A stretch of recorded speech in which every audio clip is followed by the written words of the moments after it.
আপনারা দেখেছেন সামাজিক মাধ্যম বন্ধুরা, দিল্লির প্রেস ক্লাব না কোন একটা প্রেস ক্লাবে নরেন্দ্র মোদীকে রাম বানিয়ে পুজো অর্চনা করছে। এগুলো আপনারা দেখেছেন তো সামাজিক মাধ্যমে। তো সাইকোফ্যান্স অন্ধভক্ত কোন জায়গায় দিয়ে এসে পৌঁছেছে যে নরেন্দ্র মোদীকে ভগবান রূপে আসলে বসিয়ে তারা পুজো অর্চনা করছে।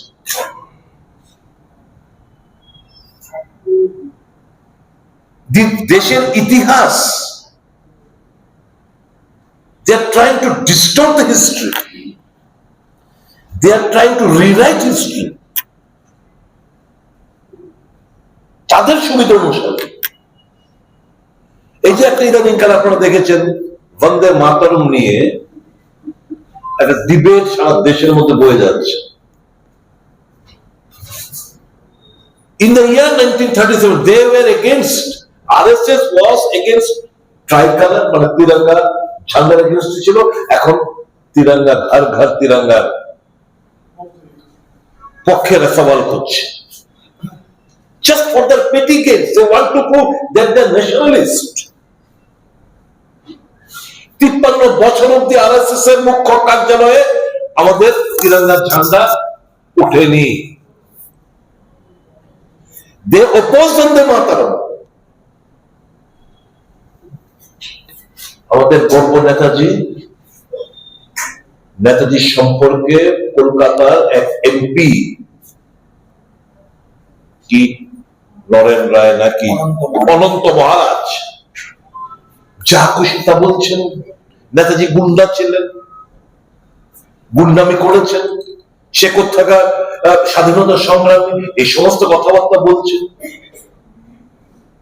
নেতাজিকে আমাদের খাটো করে দেখানোর চেষ্টা হচ্ছে নেক্সট জেনারেশনের কাছে। নেক্সট জেনারেশনের কাছে এই হোয়াটসঅ্যাপ ইউনিভার্সিটির মাধ্যমে যে সারেন্ডার, যারা ব্রিটিশের দালালি করেছে, সাবারকার, তাদেরকে হিরো বানানোর চেষ্টা হচ্ছে। মাফি নামা লিখনে ওয়ালেকে হিরো বানানোর চেষ্টা হচ্ছে। আর 12-13 বছর জওহরলাল নেহরু বারংবার জেল খেটেছে, তাকে নিয়ে অপবাদ, তাকে নিয়ে গালাগাল, তাকে আন্ডারমাইন করার চেষ্টা হচ্ছে। মানে জেনারেশন নেক্সটের কাছে বিকৃত করে একটা ইতিহাস তারা তুলে ধরার চেষ্টা হচ্ছে।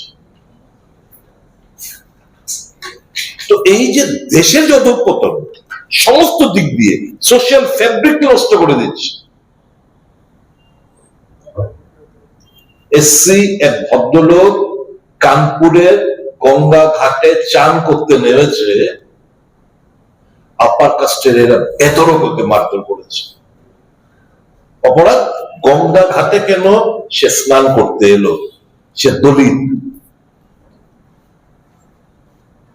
দেশটা কোথায় যাচ্ছে?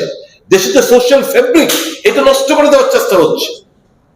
আমরা তাই বলি, কংগ্রেস দলের তরফ থেকে বারংবার বলা হয় যে দেশটাকে মধ্যযুগের দিকে নিয়ে যাওয়া হচ্ছে চিন্তা ভাবনায় সমস্ত ক্ষেত্রে। মিডিয়েভাল হিস্ট্রি রিপিট করতে চেষ্টা হচ্ছে, কারণ তারা সংবিধানে বিশ্বাসী না, তারা মনুস্মৃতিতে বিশ্বাসী। সেই জায়গায় আমার আপনাদের যদি 100 বার অ্যাডভোকেসি, আপনাদের এটা আপনাদের প্রফেশন, এটা করবেন। ফার্স্ট আপনার পরিবারকে তো নিশ্চিত দেখভাল করতে হবে, ক্লায়েন্টকে সময় দিতে হবে, নো ডাউট। এরপরে যতটুকু সময় পান, discharge your duty as an Indian, discharge your duty as a congressman. এই ডিসচার্জটা কি? আপনার বাজারে যাবেন, রিক্সা করে যান, টমটম করে যান, কথাবার্তা বলুন। সব পরিস্থিতি এই যে কথাগুলো হচ্ছে, আপনারা যা আরো ভরপুর নলেজে আপনারা সেদিকটা মানুষকে বকা, মানুষ সকলের কাছে মানুষের মেমোরি শর্ট লিভ, কাজে এটাকে জাগ্রত করতে হবে। কিছু কিছু প্রোগ্রামে আপনাদের, যেমন কালকে রাজীব গান্ধী, কালকে না পরশু দিন রাজীব গান্ধী আমাদের জন্মতিথি গেছে, কজন এসছেন আপনারা? তো আগরতলার মধ্যে যারা আছেন কিংবা যেখানে আপনাদের ওয়ার্ডে প্রোগ্রাম হয়েছে, অনেকে গেছেন আর অনেকে যান, অনেকে অংশগ্রহণ করেছেন এর মধ্যে, কিন্তু আবার অনেকে যান। আমরা চাইছি আপনাদের সক্রিয় অংশগ্রহণ।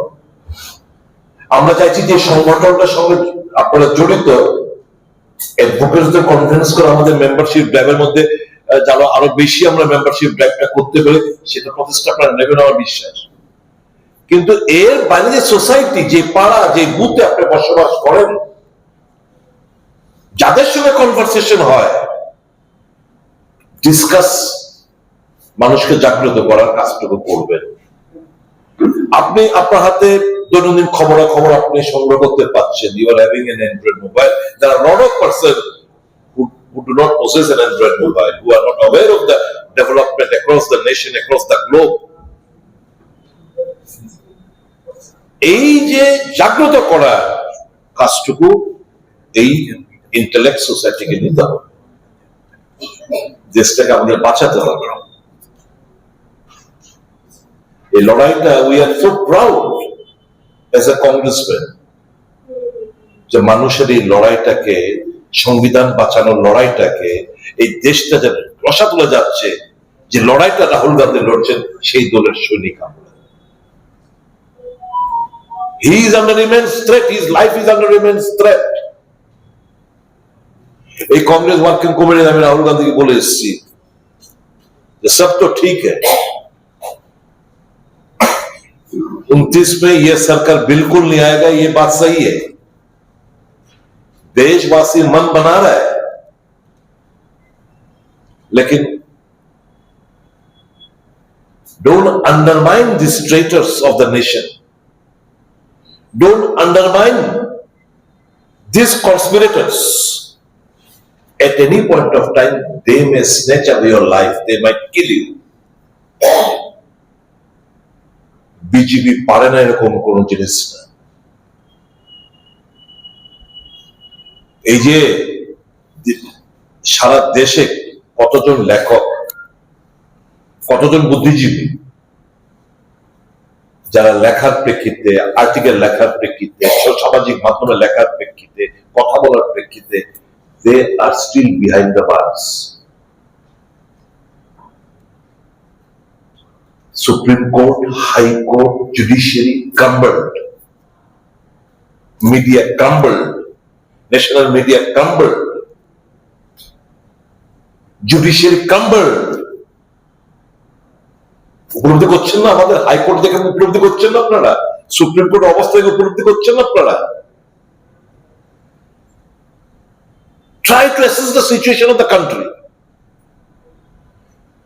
And as a patriot of this nation, great nation, আপনাদের ভূমিকা যদি না রাখেন, দেশ কিন্তু একদম যেই জায়গায় নিয়ে যাচ্ছে, আবার এই 47 সাল থেকে আবার নতুন করে জিরো থেকে যে সরকারি আসুক 29, যিনি প্রধানমন্ত্রী হোক, ভাববেন না রাতারাত জিনিসপত্রের দাম কমে যাবে, ভাববেন না।